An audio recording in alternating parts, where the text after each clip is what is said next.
حضور پیر سیال لجپال غریب نواز کی اگر کرامات کو دیکھیں گے، امور و ما ہر معاملہ حضرت اعلیٰ سیالوی غریب نواز رضی اللہ عنہ کی بارگاہ اقدس کا بے مثل و بے مثال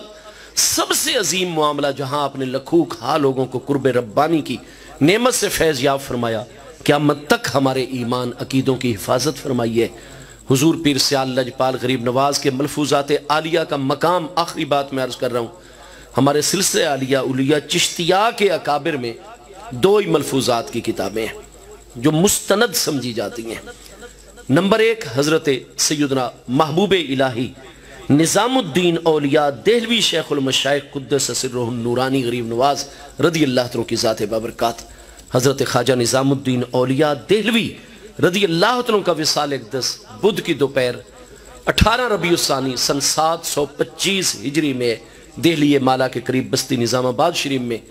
آپ کے ملفوظات فوائد الفواد شریف۔ اس کے بعد غیر مستند مجموعے بہت ہیں۔ حضرت نظام الدین اولیاء دہلوی غریب نواز سلطان المشائخ رضی اللہ عنہ کے ملفوظات کے بعد سلسلہ عالیہ اولیاء چشتیہ کے عرب و عجم میں جو سب سے معتبر ملفوظات ہیں وہ حضرت اعلیٰ سیالوی غریب نواز کے مرآت العاشقین ہیں، جن کو رہنما تسلیم کیا گیا سلسلہ عالیہ چشتیہ کے اندر۔ اس کا اردو ترجمہ بڑی آسانی کے ساتھ مل جاتا ہے۔ آستان عالیہ پر بھی، مکتبے میں، دیگر مقامات پر بھی، تصوف فاؤنڈیشن لاہور سے بھی اس کے کتنے نئے ایڈیشن شائع ہو چکے ہیں اردو ترجمے کے ساتھ، آپ سب حضرات کے پاس ہونے چاہیے۔ اور اس میں آپ ملاحظہ فرمائیں گے کہ حضور پیر سیال لجپال غریب نواز جس طریقے سے آپ فتنہ رفس کے خلاف کردار ادا فرمایا کرتے تھے، جس طریقے سے خارجیوں کے خلاف، ناسنیوں کے خلاف، حضور پیر سیال غریب نواز رضی اللہ عنہ کا ملفوظ مقدس ہے جو آپ کے مرآت العاشقین صفحہ 37 کے اوپر موجود ہے۔ حضور پیر سیال فرماتے ہیں کہ جو بھی سالک صوفی اور درویش ہوتا ہے، جب تک محبوب کریم علیہ السلام کے تمام صحابہ کرام کے ساتھ دلی عقیدت محبت کا تعلق استوار نہیں کر لے گا، ہر ایک پیارے صحابی رضی اللہ عنہ کا با ادب نہیں ہو جائے گا، اس وقت تک کبھی بھی قرب ربانی کے راستے پر کامل طریقے سے نہیں چل سکتا ہے۔ حضور پیر سیال تمام کے تمام صحابہ کرام رضوان اللہ تعالی علیہ اجمعین کے ساتھ نسبت محبت کو مضبوط رکھنے کی تلقین فرمایا کرتے تھے۔ آپ فرماتے تھے اختلاف ہوا ہے لیکن اجتہادی ہے، اس میں حضور مولا کائنات کرم اللہ تعالی وجہ الکریم اول سے لے کر آخر پر حق کی حق پر ہے، بالمقابل خطائے اجتہادی ہے۔ یہ تین مقامات پر مرآت العاشقین میں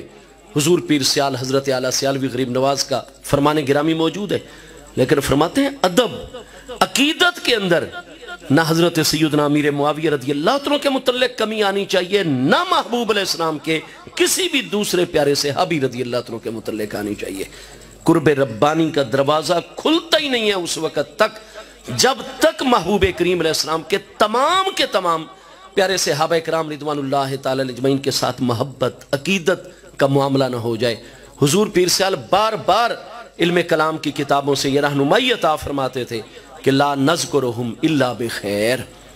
فرمایا ہماری جتنی بھی اکابر ہستیاں علم عقائد کی، امام ابو منصور ماتریدی 333 ہجری میں وصال، امام ابو الحسن اشعری جیسی ہستیاں، امام اعظم ابو حنیفہ رضی اللہ عنہ ان سے بھی پہلے 150 ہجری میں وصال، فرمایا پورے قرآن پاک، حدیث پاک اور تمام احوال پر نظر فرما کے ان ہستیوں نے ہم اہل سنت کا اصول مرتب کیا ہے جو عین حضرات اہل بیت اطہار حضرات صحابہ کرام کے پاکیزہ طرز عمل کی روشنی میں کہ لا نذکرہم الا بخیر،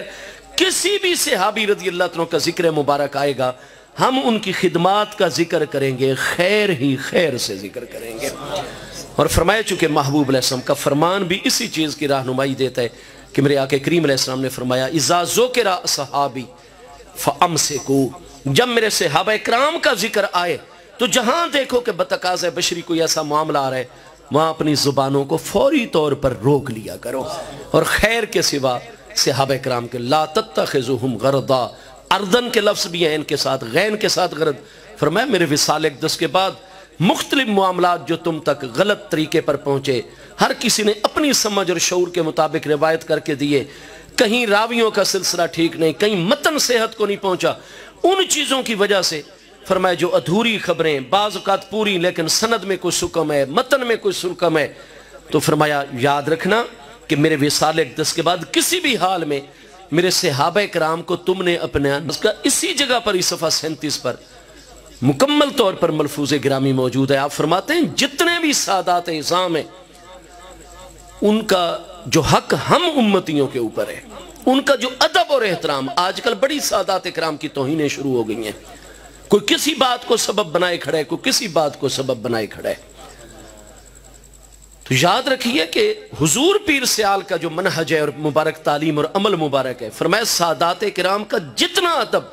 हमारे ऊपर लाजिम है वो उनके इल्म की वजह से नहीं है। अगर उनके पास इल्म हो, ये नूर और ला नूर है। उनके तकवे और तहारत की वजह से हमारे ऊपर उनका अदब फर्ज नहीं। उनसे मोहब्बत और अकीदत और रिश्ता गुलामी हम उम्मतियों को जो हासिल है वो उनकी दाढ़ी मुबारक की वजह से नहीं। वो दाढ़ी मुबारक रखें, उनके नाना जान की मुबारक तालीम है, अगर वो नहीं रखेंगे कौन रखेगा। सादाते किराम पर पूरी उम्मत के मुकाबले में सबसे ज्यादा जिम्मेदारी है। लेकिन अगर खुदा ना खास्ता कोई सैयद साहब दाढ़ी मुबारक या इन मामलात में पीछे भी हैं तो तुम अपनी दाढ़ी की वजह से सादात का एहतराम ना भूल जाना। हुजूर पीर सियाल फरमाते हैं, फरमाया उलमा की एक जमात है हर दौर में जो कहते हैं अगर उनमें फिस्क और ऐसी ऐसी चीजें आ जाएं तो कोई उनकी ताज़ीम और अदब ना किया जाएगा। लेकिन फरमाया मुझ फकीर को जो चीज नजर आती है, अपने लिए लफ्ज़ फकीर यहां सादात इकराम के हवाले से इस्तेमाल फरमाया अपने मलफूज़ मुक़द्दस मिरातुल आशिकीन 37 पर, फरमाया जो मुझ फकीर को समझ आती है वो ये है कि हम उम्मतियों पर सादात किराम का जितना अदब और एहतराम ताज़ीम और मोहब्बत फ़र्ज है वो उनकी दाढ़ी मुबारक इल्म अमल तकवा तहारत की वजह से नहीं, वो सिर्फ और सिर्फ निस्बत मुस्तफ़ा करीम अलैहिस्सलाम की वजह से। एक सैयद साहब दाढ़ी मुड़ाते हो, एक सैयद साहब की दाढ़ी मुबारक हो, आप दाढ़ी मुबारक वाले शाह साहब को अर्ज करें हुजूर करम फरमाएं, स्टेज पर तशरीफ लाएं, और दाढ़ी मुबारक वाले भी सैयद साहब उन्हीं के छोटे या बड़े भाइयों और उनकी तरफ आप तवज्जो ही ना करें, इसका मतलब है आपने दाढ़ी मुबारक को स्टेज पर बिठाया है, निस्बत मुस्तफ़ा अलैहिस्सलाम को नहीं बिठाया। हाँ जी, निस्बत महबूब का ख्याल करना है, वो हम पर जितना भी उन हस्तियों का हक है। और जब हम इधर आला हजरत सियालवी गरीब नवाज के मलफूजात और आला हजरत अलैहि रहमत से भी फिर 35 साल बाद आला हजरत का लक़ब हासिल करने वाली बर्रे सगीर में दूसरी हस्ती इमामुल मुस्लिमीन आला हजरत अजीमुल बरकत मुजद्दिद दीन व मिल्लत मुअय्यद मिल्लत ताहिरा साहिब हुज्जत काहिरा इमामुल मुस्लिमीन सय्यदी इमाम अहमद रजा खान फाजिल व मुहद्दिस बरेलवी कुद्दस सिरुल अजीज की ज़ात बबरकात को देखते हैं तो आप फतावा रज़विया की जिल्द नंबर 22 उठाएं, फतावा रज़विया की जिल्द नंबर 24 उठाएं, फतावा रज़विया की जिल्द नंबर 27, फतावा रज़विया शरीफ की आज जिल्द नंबर 29 उठाएं। आला हजरत फाजिल बरेलवी के कितने मकामात पर यह फतावा मौजूद हैं। पूछा गया कि सैयद साहब में अगर फुला फुला मामला कमी का हो फिर भी उनकी ताज़ीम, आला हजरत अलैहि रहमत फरमाते हैं नफ्से आमाल से तनफ़ुर हो, जो बुराई खराबी है कमी कोताही उससे नफरत हो, लेकिन सैयद साहब से नफरत ना हो, क्योंकि सादात की जितनी ताज़ीम हमारे ऊपर फर्ज है वो इन नेक अमाल की वजह से नहीं, वो निस्बत मुस्तफ़ा अलैहिस्सलाम की वजह से फर्ज है। आगे आला हजरत इस मकाम पर फरमाते हैं कि खुदा ना खास्ता अगर किसी सैयद साहब में छोटी बहुत गुमराही का मसला जैसे तफदील का मसला है, अगर इस तरह के छोटे मोटे मामलात आ जाएं, फरमाया वो राफसी ना बने, वो खारजी ना बने, फिर दो चार ऐसे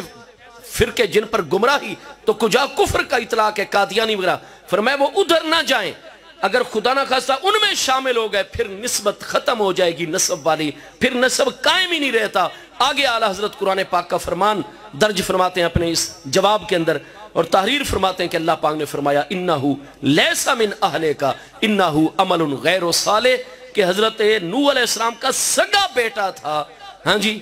और वो अगर कुफर के ऊपर है तो अल्लाह पाक ने फरमाया इन्नहु लैसा मिन अहले का, बेशक नस्बी तौर आपका बेटा है लेकिन जब काफिर है तो प्यारे नूह अलैहिस्सलाम आपका नस्ब मुनकते हो गया, कुफर आकर नस्ब को मुनकते कर देता है। तो फरमाया जितने ये कुफर पर उलमा के जिनके फतवे हैं ना, जिन उलमा के कि ये काफिर, उन जमातों में वो सैयद शामिल हो। छोटी मोटी अगर दलालत और गुमराही का मामला आए तो सैयद साहब की बेतौकीरी जायज नहीं होती, हम फिर भी उसका एहतराम अदब ही करेंगे क्योंकि नस्ब अभी तक बहाल है।